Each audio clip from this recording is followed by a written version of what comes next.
모두 아이는 모두의 눈이 아니라 저희 팀원 전체가 이제 그 MBTI 해당으로 I라서 모두 I고요. 그 다음에 저희 프로젝트의 주제는 청각 장애인과 세상을 연결하는 AI라는 뜻으로 코다라고 지었습니다.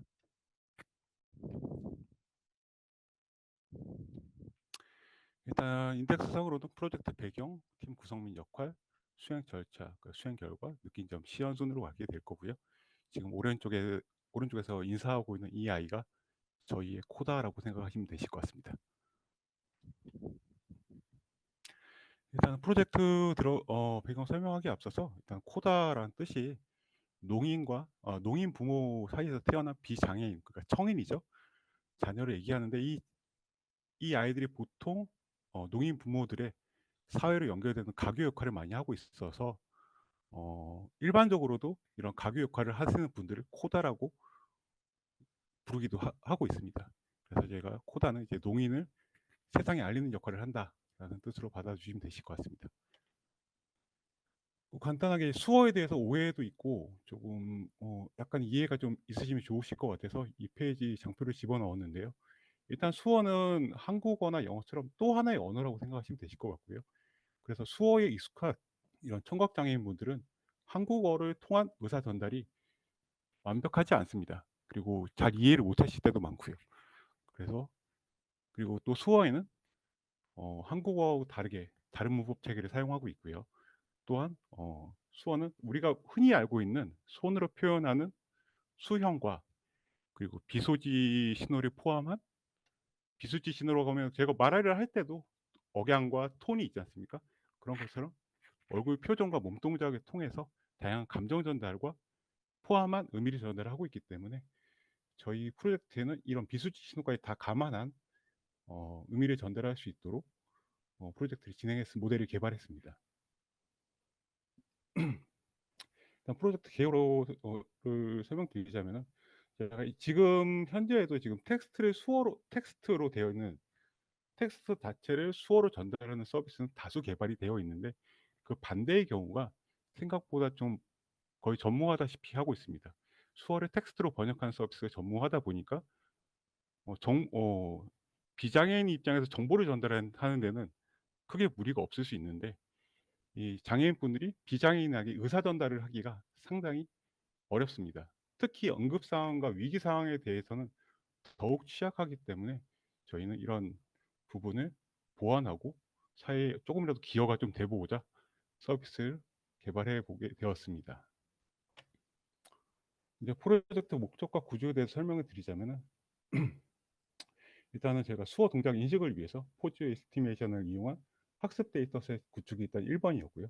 그 다음에 응급 상황과 위기 상황에 대한 수어 인식 모델을 개발을 해야 됐습니다. 이 수어 인식 모델에는 이제 우리 아까도 말씀드렸듯이 손 모양을 갖고 있는 수형과 비수집 신호를 모두 포함한 얼굴의 표정이라든가 다양한 몸 동작을 인식할 수 있도록 개발을 하는 게 두 번째 목표였고요.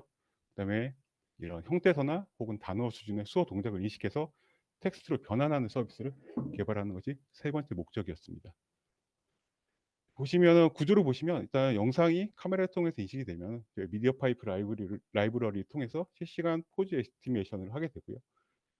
포즈 에스티메이션 한 랜드마크를 추출해서 저희가 개발한 추론 모델에 수어 인식 추론 모델에 추론을 전달하게 됩니다. 그리고 이 결과값이 웹이나 어플리케이션으로 출력될 수 있게 개발을 하였습니다. 팀 구성 및 역할로는 저희 총 3명으로 되어 있고요.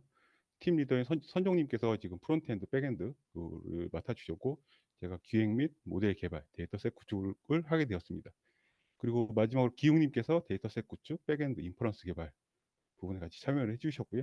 저희가 외부 데이터 수집이라든가 데이터 전처리 부분에 다 같이 참여를 했습니다.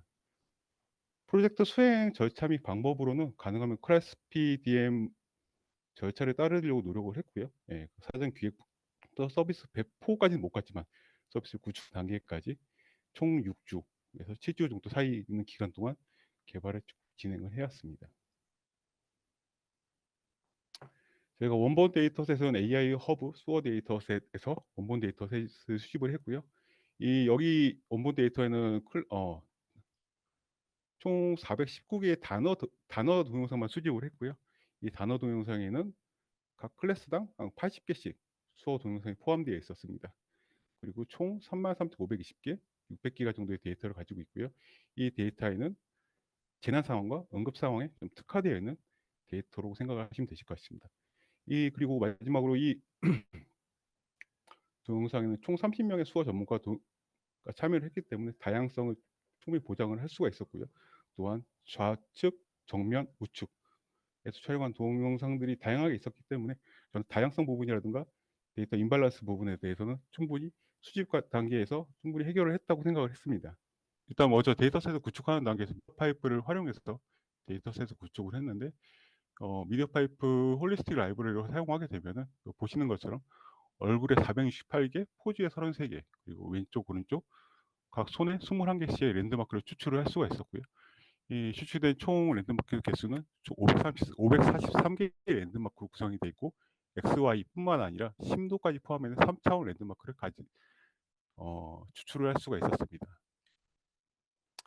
미디어 파이프를 활용한 전처리 예시를 좀 보게 되면은 처음 이제 영상의 프레임당 제가 추출한 영상이 이미지 프레임 사이즈가 1920, 1080, 3으로 되어 있는 한 장의 프레임 영상 한 장의 프레임당 이렇게 구성이 되어 있는데 이거 포즈 디텍션을 통해서 랜드마크들이 표시가 되고요. 이 표시된 랜드마크들만 추출을 해서 아래 보시는 것처럼 이런 형태의 도식화할 수 있는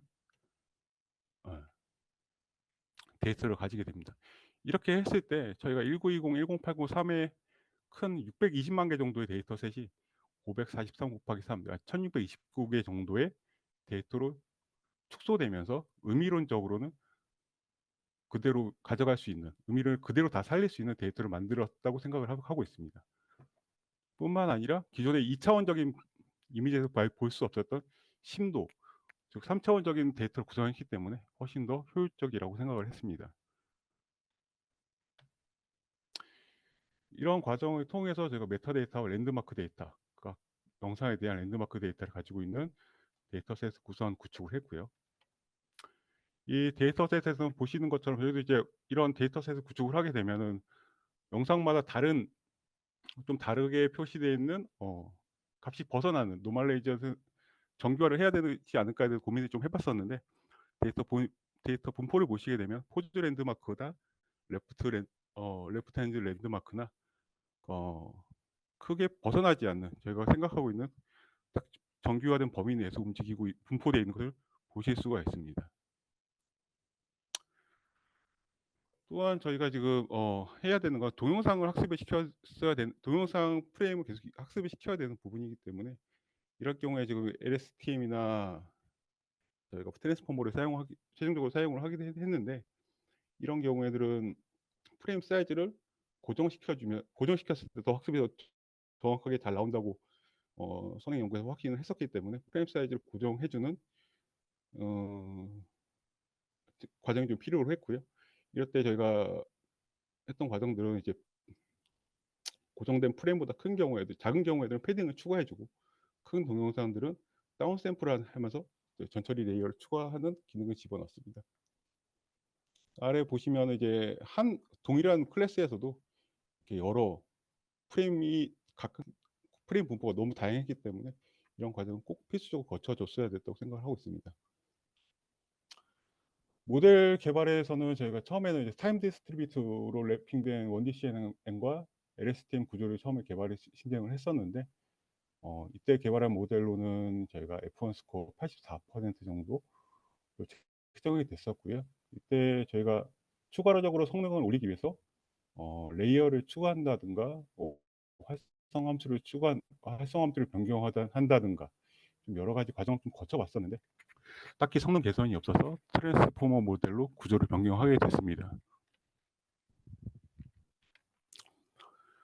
최종 모델로 선정한 트랜스포머 인코더의 경우는 저희가 보시는 것처럼 우측에 보시는 것처럼 페이스 랜드마크, 포즈 랜드마크, 레프트 핸드 랜드마크, 그리고 라이트 핸드마크 각각의 랜드마크들이 인베딩 해주고 이거 포지셔널 인베딩을 통해서 트랜스포머 인코더, 그러니까 멀티헤드 어텐션과 멀티 어텐션과 노멀리제이션을 통해서 최종적으로 클래시피케이션하는 방법을 선택을 했고요.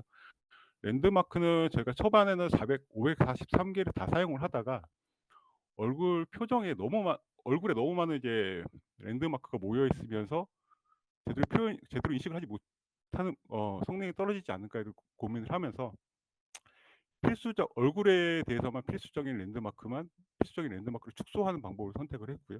그래서 얼굴 쪽에는 112개 정도로 축소를 시켰습니다. 이렇게 하면서 성능적으로 좀 더 개선이 되는 부분이 있었고요. 그다음에 축소시키는 얼굴 랜드마크는 저희 입술이라든가 눈썹 이렇게 얼굴 표정을 좀 더 확실하게 보여줄 수 있는 이런 랜드마크들만 선택을 했습니다. 이때 트랜스포머 인코더 같은 경우는 저희가 이제 여러 프레임을 실험적으로 테스트를 해봤는데 160 프레임일 때 가장 좋은 성능이 나왔고요. 그리고 밸리데이션 데이터 기준으로 레퍼런스 스코어는 92.5% 정도 나와서 측정이 돼서 저희가 최종 모델로 선정을 했습니다. 우선 그래서 이제 어플리케이션 개발을 이제 초반부터 이제 선정님께서 이제 진행을 해주셨는데, 이 플러터를 활용한 애플리케이션 개발에는 이제 미디어 파이프의 홀리스틱 플러그인이 필수적인 요건이었었는데, 현재 지금 나와 있는 미디어 파이프 플러그인이 2년 전에 나와 있던 거고, 그리고 포지 디텍션이라든가, 포지 디텍션에서 기능이 없었던 것도 있었고요. 제가 홀리스틱을 처음부터 사용했기 때문에 좌표가 안 맞지 않을까에 대한 고민도 같이 있었기 때문에 또 이런 부분에 대해서 개발을 추가적으로 제 이번에 플러그인을 해볼까, 다른 방법을 통해서 플러그인을 해볼까 했지만 아무래도 네이티브 플러그인으로 개발하기에는 조금 역량 부족에 대한 문제도 있었고 시간 문제도 함께 있었기 때문에 제가 외부로 전환했습니다. 기획 단계에서 이런 부분들이 이제 기획 단계에서 생각이 됐으면 되게 좋았던 부분인데 결국 이제 프로젝트 결과에 좀 영향을 미치게 돼서 좀 아쉽게 된 부분이고요. 최종적으로 저희가 자바와 플러스크를 사용해서 저희가 프론트엔드 웹페이지 부분을 이제 자바와 미디어 파이프 홀리스틱을 이용한 그래서 이제 웹페이지를 개발하게 됐고요. 그다음 백엔드 단에서는 플러스크 그리고 파이썬, 텐서플로우를 통해서 데이터 전처리와 인퍼런스 부분을 수행하게 하는 서버를 개발했습니다. 이를 통해서 지금 오른쪽에 보시는 것처럼 어떤 동작을 취했을 때, 수월을 취했을 때 우측에 예측 결과가 나오게 되는 이런 웹페이지를 개발하게 되고요. 어떻게 보면은 이제 웹 개발에 대한 전반적인 생각으로는 저희가 이제 결론적으로는 절반의 성공이라고 생각을 하고 있는데 실시간 데이터 처리에 대한 타스크가 좀 이슈가 있었고요. 그러니까 인퍼런스 상에서는 실제 수월을 취했을 때 어느 정도 이제 답을 맞추는 결과가 나왔었는데 웹페이지 자바를 통해서 하다 보니까 이게 조금 외부적인 환경, 시스템에 대한 환경적인 문제도 같이 이제 반영이 되고 있는 것 같아서 정확하게 답을 추출하지는 분류를 하고 있지는 못했던 걸로 판단을 했습니다.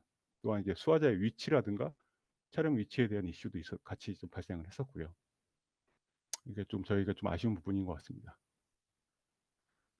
프로젝트 전체적인 수행 결과로는 데이터셋을 구축했다는 거, 419개 수어단에 대한 공간적 정보가 포함되는 좌표 데이터셋을 획득을 했고요. 이것은 추후에 뭐 아바타 개발이라든가 추가적인 모델 개발로도 활용이 가능하고요.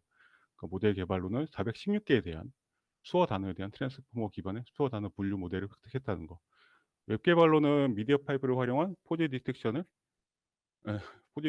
웹페이지를 개발한 것, 그 다음에 추론과 데이터 전처를 위한 백엔드 서버를 개발한 것들이 저희가 이 프로젝트를 통해서 얻은 결과라고 생각을 합니다.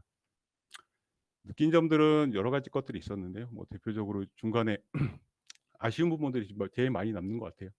저희가 이제 웹 환경에 대한 좀 이해 부족이라든가 실시간 영상 처리에 대한 부분이라든가 이런 부분들이 좀 저희 최종 이제 프로덕트 웹에는 제대로 반영이 되지 못한 점들이 좀 많이 다들 아쉽다라고 생각을 하고 있고요. 발전 가능성으로는 이제 형태소 단위 인식에서 프로젝트 마무리됐지만 이제 수어 번역을 통한 문장 생성을 위한 개발도 가능할 것으로 좀 생각을 하고 있고요.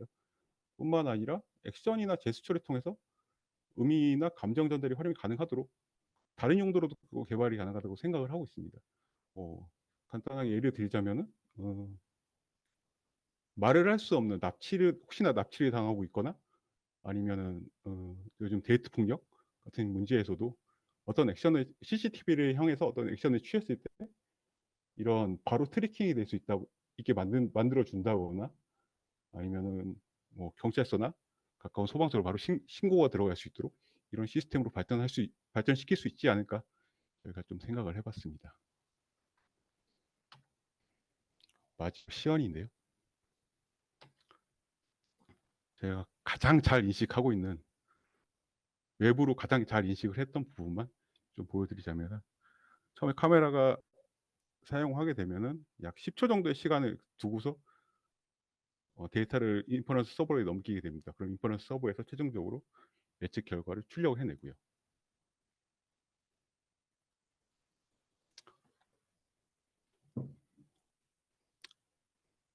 실제 시연을 보고 싶었는데 결과가 너무 뒤죽박죽으로 나와서 웹환경에서는 좀 아쉬운 부분이 있었습니다.